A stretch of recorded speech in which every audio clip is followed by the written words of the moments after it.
Yun mga idol, nagpatakbo tayo ng bangka kasi matagal-tagal nang hindi napatakbo yung bangka mga idol. Kaya ito, break in natin ulit. Natagalan ako nagpaandar mga idol.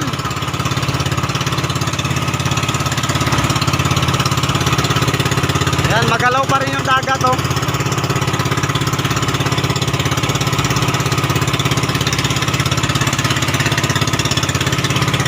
Break in natin, break in. Malayo-layo yung tatakboy natin mga idol.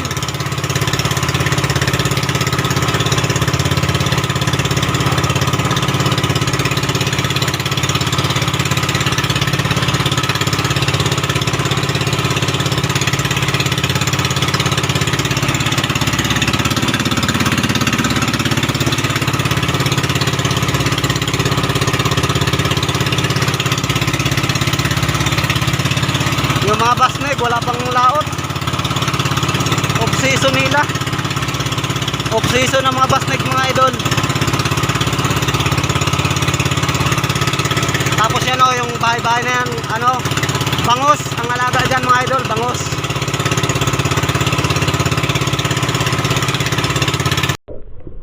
Pagkatapos nga natin mag-break in ng aking makina mga idol at napatakbo rin natin ng malayo-layo, pagbalik natin ay sumisid ako dito mga idol sa mga balaya ng Tauban. May nakita ako dito mga idol na isdang suno or red lapu-lapu. Ang problema lang mga idol, makikita nyo ngayon, hindi natin yan nakuha dahil sa ganito pagpana natin, nakatagilid siya.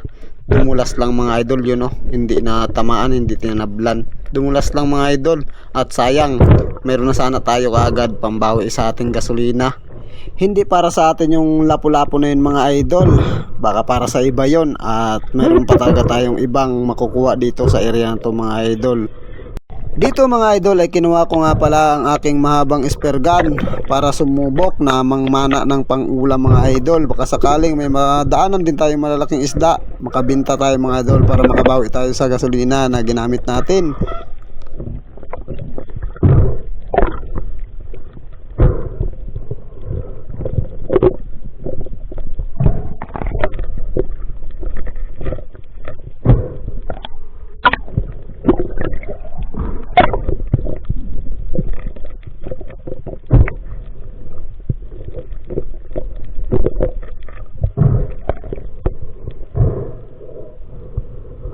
Dito mga idol ay humanap na ako ng aking mapipistuhan dito sa ilalim at pababa pa lang ako mga idol ay nakakita na ako ng isang grupo ng mga mangrove jack snapper.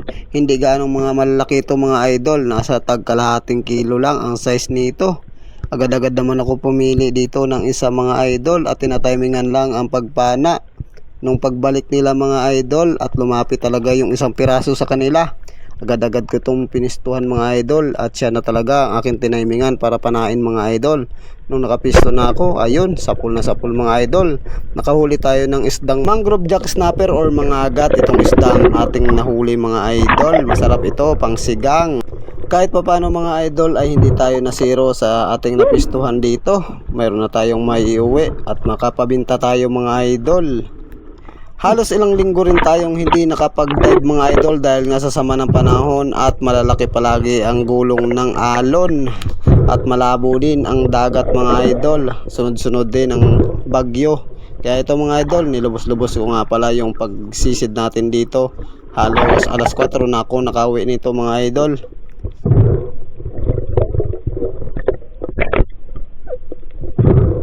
Nakapana pa nga ulit yan mga idol at hindi na natin na video pa. Kahit pa paano mga idol ay nakahuli tayo ng 2 piraso.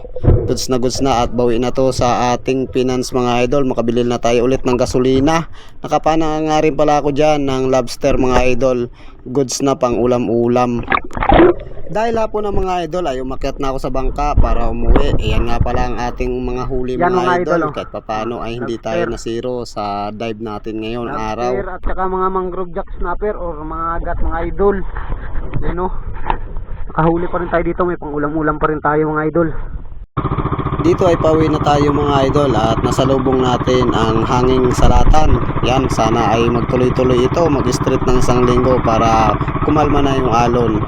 At tuloy-tuloy na rin ang linaw ng dagat mga idol. Maraming salamat nga pala sa lahat ng aking mga solid subscriber dyan sa patuloy na pag-abang nyo ng mga upload kong video sa paghuli ng mga isda at pugita mga idol.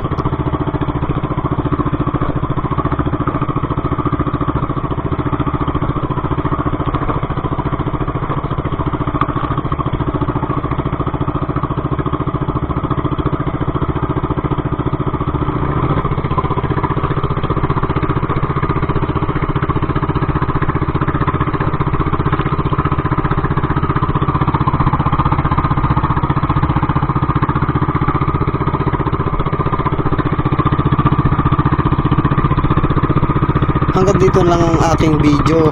Sa mga bago pa lang sa aking YouTube channel, huwag kalimutan mag-subscribe, pahit ng notification bell button para updated kayo sa mga bago kong upload na mga video sa panguhuli natin ng isda at pugita mga idol. Stay chill, God bless all sa inyong lahat dyan.